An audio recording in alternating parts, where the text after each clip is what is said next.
ना last class में हमने देखा था, हमने ज्योमेट्रिकल मीनिंग देखा था किसका, जीरोस ऑफ द पॉलिनोमियल का। जीरोस ऑफ द पॉलिनोमियल का ज्योमेट्रिकल मीनिंग क्या होता है? It represents the coordinates of the x coordinate, जहां पे क्या कर्व क्या करेगा, एक्स एक्सिस को कट करेगा, वो पॉइंट को रिप्रेजेंट करता है जीरो। जिस पॉइंट पे कर्व क्या करेगा, जो ग्राफ होगा पॉलिनोमियल का, वो एक्स एक्सिस को कट करेगा। और हमने देखा लीनियर पॉलिनोमियल का देखा था एग्जांपल, क्वाड्रेटिक पॉलिनोमियल और क्यूबिक पॉलिनोमियल। उसके बाद हमने और क्या देखा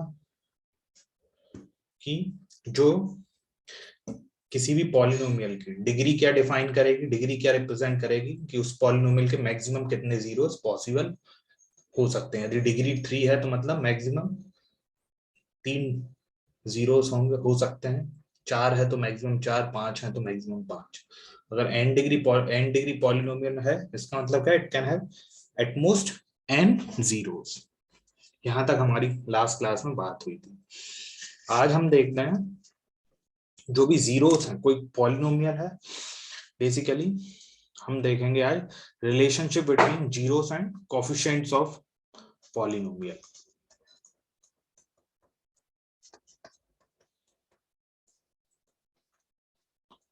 relationship between zeros and coefficients of a polynomial.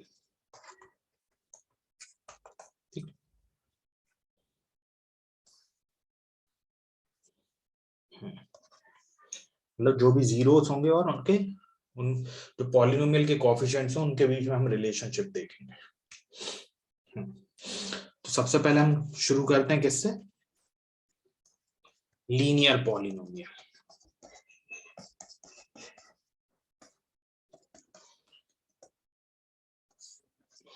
Linear polynomial हमें पता है,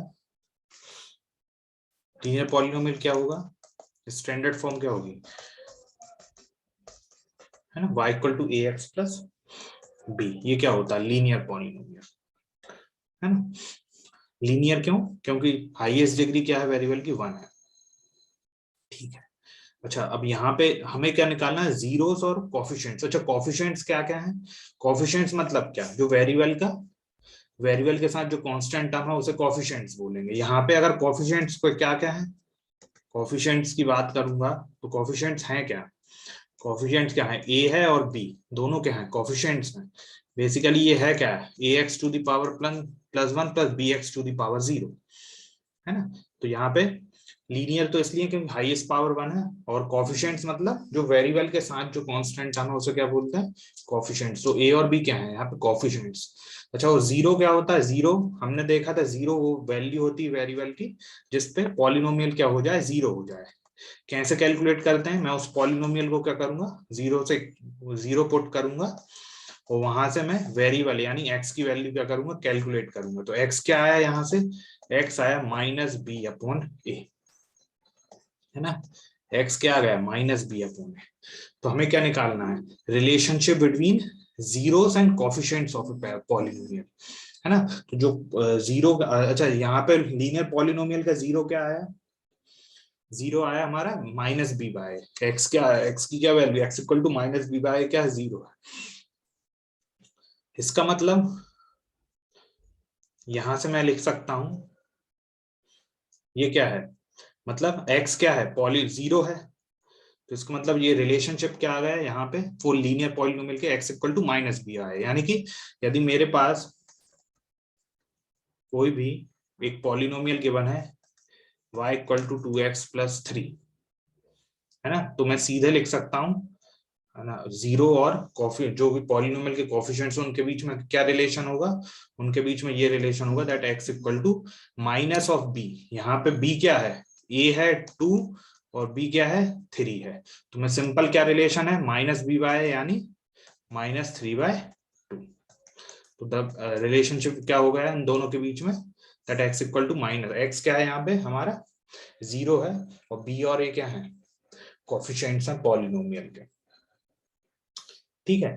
तो ये क्या होगा हमारा लीनियर पॉलिनोमियल के लिए, किस किस के बीच में रिलेशन होगा, zeros and coefficients of polynomial मतलब अगर लेट से मैं इसी जीरो इसके y equal to a x plus b, y equal to a x plus b, मैं मान लेता हूं इसका जीरो क्या है, जीरो ऑफ y इज कुछ अल्फा क्या है, जीरो है, मतलब जीरो है, मतलब अल्फा क्या है, अल्फा वो वैल्यू है, यदि मैं x की जगह अल्फा पुट करूंगा तो पॉलिनोमियल क्या हो जाएगा, जीरो हो जाएगा, है ना। तो ये क्या है, हमें पता है लीनियर पॉलिनोमियल का जीरो एक ही जीरो होता है ना, क्योंकि लीनियर पॉलिनोमियल का ग्राफ होता है स्ट्रेट लाइन, और स्ट्रेट लाइन एक्स एक्सिस को सिर्फ एक ही पॉइंट पे कट करेगी, तो इसलिए लीनियर पॉलिनोमियल का कितने जीरो होते हैं, एक जीरो होता है, और मैंने वो मान लिया कि अल्फा है, तो रिलेशन क्या होगा, जीरो और जो कोफिशिएंट्स हैं उसमें क्या होगा, alpha is equal to minus b by a, है ना, alpha equal to minus b by b क्या है, कोफिशिएंट ऑफ एक्स, और बी ए क्या है, बी क्या है कांस्टेंट टर्म है, और ए क्या है कोफिशिएंट ऑफ एक्स, तो बेसिकली क्या हो गया, alpha equal to minus of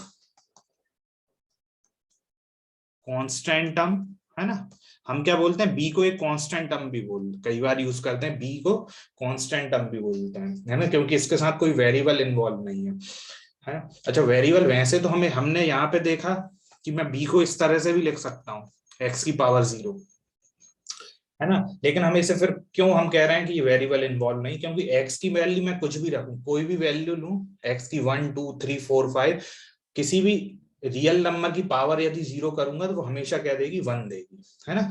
तो ये वाला जो टर्म है, ये वाला टर्म, ये एक्स से इंडिपेंडेंट है, ये b x to the power zero क्या है, एक्स से इंडिपेंडेंट है, मैं एक्स की वैल्यू यहाँ पे बी वन की पावर जीरो भी ले सकता हूँ, बी टू की पावर जीरो, बी थ्री की पावर जीरो, कुछ भी लूंगा, हर केस में मुझे क्या मिलेगा, किसी भी रियल नंबर की पावर जीरो कितनी होती है, 1 होती है, तो हर केस में मुझे बी बी बी ही मिलेगा, मतलब ये वाला जो टर्म है ये इंडिपेंडेंट है, किसके, एक्स से इंडिपेंडेंट है, इसलिए मैं इस पूरे टर्म को क्या बोल देता हूँ, कांस्टेंट टर्म। क्लियर है वेदा, कोई डाउट है इसमें? नहीं सर, है क्लियर ना। है। हाँ, तो ये पूरे टर्म को हम क्यों कांस्टेंट टर्म बोलते हैं, क्योंकि ये वाला जो टर्म है वो एक्स से इंडिपेंडेंट है, जबकि पहला टर्म देखेंगे ए एक्स, ये एक्स से इंडिपेंडेंट नहीं है, यदि इंडिपेंडेंट नहीं है, यदि मैं एक्स की वैल्यू चेंज करूंगा तो ये टर्म चेंज हो जाएगा, लेकिन जो सेकंड टर्म है ये क्या है, एक्स के इंडिपेंडेंट है, एक्स की मैं कोई भी वैल्यू पुट करूंगा ये टर्म क्या होगा, चेंज नहीं होगा, इसलिए मैं यहाँ पे बी क्या हो जाता है, कॉन्स्टेंट टर्म, तो minus of constant term divide by coefficient of x, है ना, coefficient of x to the power 1 या कोफिशिएंट ऑफ एक्स, तो यही क्या होगा, रिलेशन होगा, तो रिलेशन क्या होगा, लीनियर पॉलिनोमियल में जीरोस और कोफिशिएंट्स के बीच में, that zero of the polynomial is equal to minus of constant term divide by coefficient of x. याद रखने की कोई जरूरत नहीं है इसमें, याद कुछ नहीं रखना है ना, हमें पता है सिंपल, हमें तो पता है जीरो कैसे कैलकुलेट करते हैं, ए एक्स प्लस बी को जीरो पुट कर वहां से एक्स की वैल्यू, और वहां से हमें पता है कि यही रिलेशन हो गया, है ना, एक्स क्या हो गया हमारा जीरो, और माइनस बी वाई क्या हो गया, बी और एक कोफिशिएंट्स, ठीक है ग्रेट। तो ये तो हो गया लीनियर पॉलिनोमियल की बात, है ना ये। अब मेन इंपॉर्टेंट है ना, लीनियर पॉलिनोमियल तो खैर इजी हो जाता है ना, मेन जो जो relationship between zeros and coefficients of polynomial में जो मेन होंगे कौन कौन से, क्वाड्रेटिक पॉलिनोमियल और क्यूबिक पॉलिनोमियल, है, तो अब हम नेक्स्ट पढ़ते हैं किस पे, क्वाड्रेटिक पॉलिनोमियल, सेकंड देखते हैं क्वाड्रेटिक पॉलिनोमियल।